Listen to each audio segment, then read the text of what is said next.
Hello, my name is Wanda and I work at the Columbus Public Library. Today I'm going to review 14th Colony, the forgotten story of the Gulf South during America's Revolutionary Era. This is the latest book by author and historian Mike Bunn. Mike is the director of historic Blakely State Park in Spanish Fort, Alabama. He is the former executive director of the Historic Chattahoochee Commission, and he served as curator of history at the Columbus Museum for 7 years. Mike is also the editor of Muskogeana, the journal of the Muskogee Genealogical Society. He has written several books about the history of Alabama and the Gulf Coast region. 14th Colony covers the history of the region below the 31st parallel from 1763 to 1784. The West Florida colony stretched from Apalachicola westward to Lake Borgne and up through various rivers and lakes to the Mississippi River. The book begins with the British takeover of the Gulf Coast from the French following the French and Indian War. The effect of the transfer of power on the area following the 1763 Treaty of Paris is explained in detail. Mike writes about the struggles faced by the earliest arrivals and the establishment of forts and communities. The early government of West Florida is explained, along with the relationship between the English and French, the French and Spanish, and between the colonists and Native Americans. In the chapter, The Role of the Indian Trade, the book describes the role traders played in the economy of the colony and the effect trade had on the Native Americans' way of life.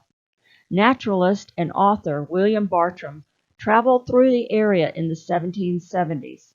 His observations of the Native Americans are included in the book.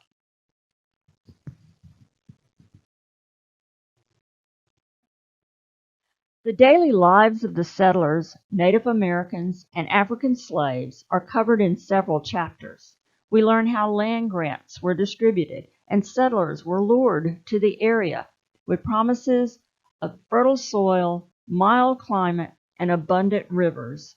Many found the soil to be fertile in some areas, but not throughout the region. And as for the climate, we know how brutal it can be in the deep South in summer and winter. Mike writes about the early development of Pensacola and Mobile, plus the establishment of several smaller communities in the region. He describes the colonists' meager accommodations and their attempts at raising various crops such as indigo and rice. The second half of the book explains the effect of the Revolutionary War on the region and the events that led up to the capture of Mobile and Pensacola by General Bernardo Galvez. This is a well-researched book full of interesting facts and stories about the people who settled in the colony. The writing is factual yet entertaining. Maps and illustrations are included in the book, along with an extensive bibliography and notes.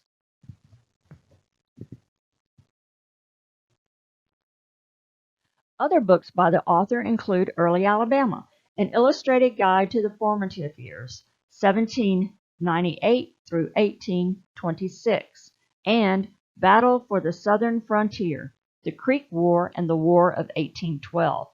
The Battle for the Southern Frontier, co-authored by Clay Williams, includes historic sites in Georgia and Alabama.